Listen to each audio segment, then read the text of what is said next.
새벽 묵상 10월 8일 금요일. 오늘 우리에게 주시는 하나님의 말씀은 예레미야 34장 1절에서 11절입니다. 바벨론의 느부갓네살 왕과 그의 모든 군대와 그의 통치하에 있는 땅의 모든 나라와 모든 백성이 예루살렘과 그 모든 성읍을 칠 때에 말씀이 여호와께로부터 예레미야에게 임하여 이르시되, 이스라엘의 하나님 여호와께서 이와 같이 말씀하시니라. 너는 가서 유다의 스디기야 왕에게 아뢰어 이르기를, 여호와의 말씀에 보라, 내가 이 성을 바벨론 왕의 손에 넘기리니 그가 이 성을 불사를 것이라. 내가 그의 손에서 벗어나지 못하고 반드시 사로잡혀 그의 손에 넘겨져서 내 눈은 바벨론 왕의 눈을 볼 것이며 그의 입은 내 입을 마주 대하여 말할 것이요 너는 바벨론으로 가리라. 그러나 유대의 시드기야 왕이여, 여호와의 말씀을 들으라. 여호와께서 내게 대하여 이와 같이 말씀하시니라. 내가 칼에 죽지 아니하고 평안히 죽을 것이며 사람이 너보다 먼저 있은 내 조상들 곧 선왕들에게 분향하던 것 같이 내게 분향하며 너를 위하여 애통하기를 슬프다 주여 하리니 이는 내가 말하였음이라. 여호와의 말씀이니라 하시니라. 선지자 예레미야가 이 모든 말씀을 예루살렘에서 유다의 시드기야 왕에게 하려니라. 그때의 바벨론 왕의 군대가 예루살렘과 유다의 남은 모든 백성들을 쳤으니 곧 라기스와 아세가라, 유다의 견고한 성읍 중에 이것들만 남았음이더라. 시드기야 왕이 예루살렘에 있는 모든 백성과 한 가지로 하나님 앞에서 계약을 맺고 자유를 선포한 후에 여호와께로부터 말씀이 예레미야에게 임하니라. 그 계약은 사람마다 각기 히브리 남녀 노비를 놓아 자유롭게 하고 그의 동족 유다인을 종으로 삼지 못하게 한 것이라.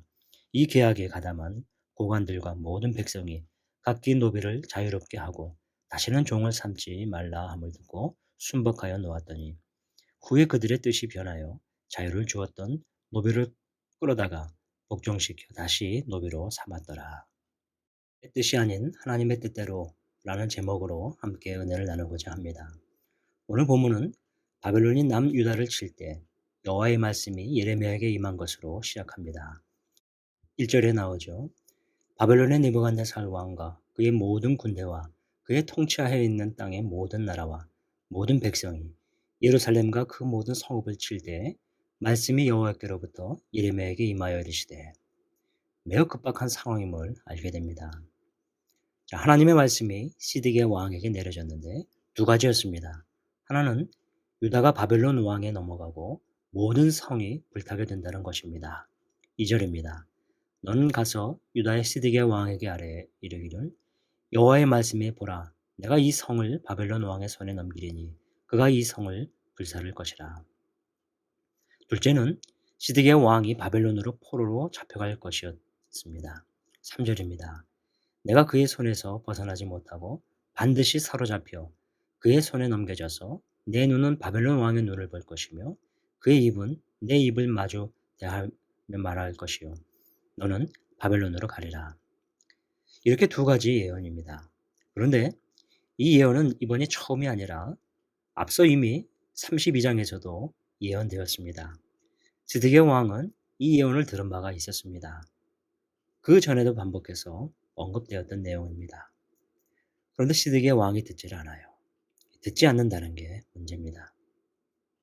바벨론이 유다를 침공한 것은 이미 3번이었습니다.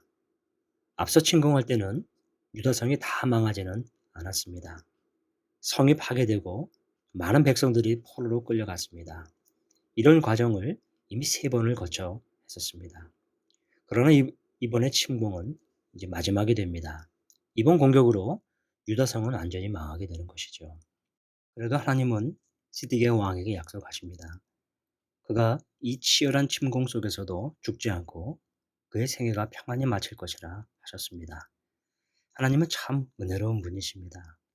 인내하시고 자비하신 분이시죠. 이것이 하나님의 마음입니다. 그러나 시드기야 왕이 그런 하나님의 말씀을 듣지 않는 겁니다.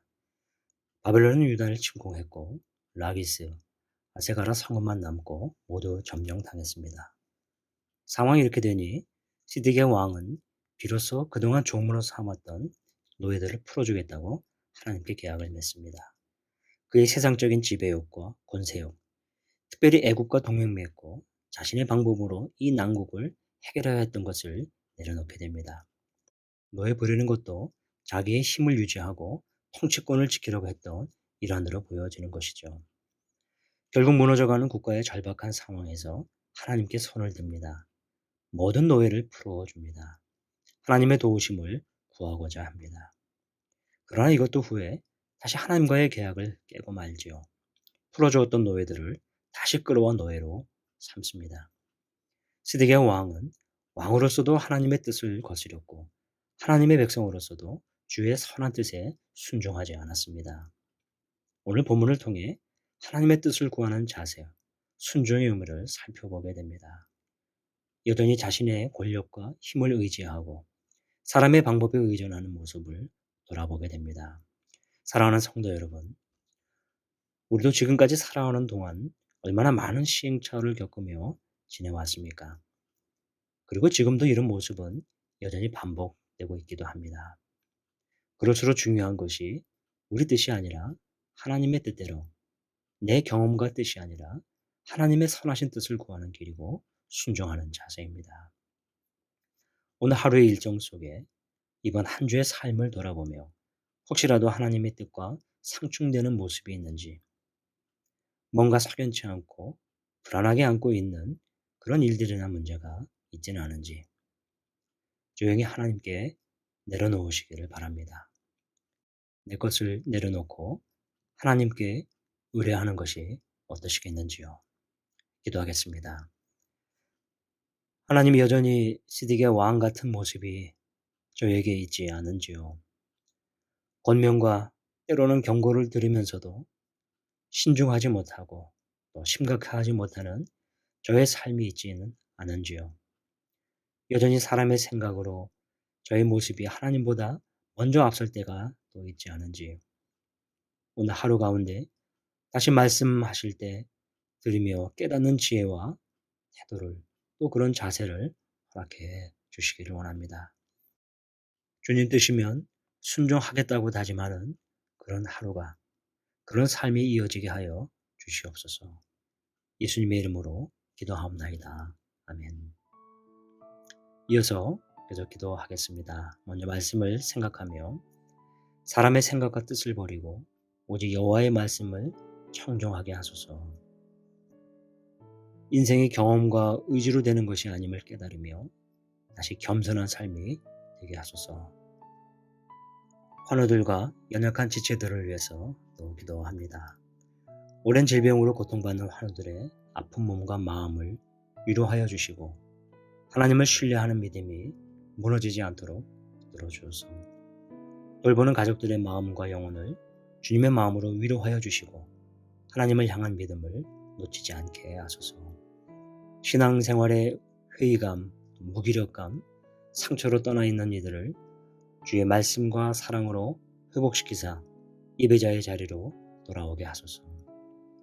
긴 시간 하나님으로부터 떠나 있는 가족들, 성도들의 마음에 성령 하나님께서 찾아가사 신앙생활 할 수 있는 마음을 주소서. 제가 또 담임 목사님과 교회 직원분들을 위해서 기도합니다. 박지원 담임 목사님에게 하나님의 은혜와 능력이 충만하여 연유교회를 잘 이끌어갈 수 있게 하소서. 동역하는 교회 직원들이 맡겨주신 역할들을 잘 감당케 하소서. 선교사를 위한 기도입니다.